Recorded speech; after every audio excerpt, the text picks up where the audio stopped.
আমি যখন ক্লাস 4 এ পড়ি তখন আমার আন্টিকে একটা নানু মেয়ে বানিয়েছিল। তখন সেই নানু একদিন হঠাৎ করে আমাদের বাসার সবার জন্য এই রেসিপিটি রান্না করে নিয়ে আসে।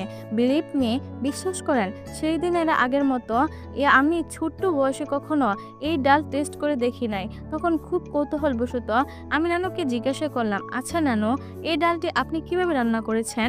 তখন নানু বলল, বড় মাছের মাথা দিয়ে রান্না করেছি।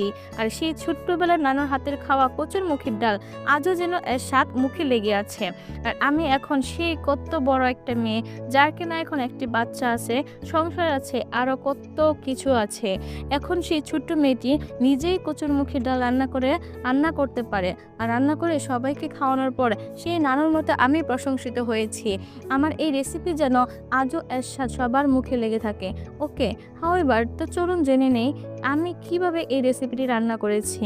প্রথমে আমি কচুরমুখিগুলো সিদ্ধ করে নেব নরম হওয়ার আগ পর্যন্ত।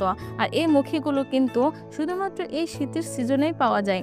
আদারওয়াইজ ইন টাইমে যেই মুখিগুলো পাওয়া যায় সেইগুলো দিয়েও রান্না করা যায়, বাট কিন্তু এই নতুন কচুর মুখির মতো স্বাদ, সেই অথেন্টিক স্বাদটি আপনি পাবেন না। আচ্ছা, তারপর ভিডিওতে লক্ষ্য করেন আপনারা আমি কোন মুখিগুলোর কথা বলতেছি। দেন তারপর আমি পরিমাণ মতো পেঁয়াজ কুচি দেব। পেঁয়াজটা একটু ভাজতে হবে। তারপর ভাজা শেষ হলে দিয়ে দেব অল্প আদা বাটা, আর সাথে দেব জিরা বাটা, আরও একটু দিব পেঁয়াজ বাটা আর একটু গ্রেভি হওয়ার জন্য। তারপর দেব 1 চামচ হলুদের গুঁড়া এবং সাথে দেব 1 চামচ মরিচের ও ধনিয়ার গুঁড়া।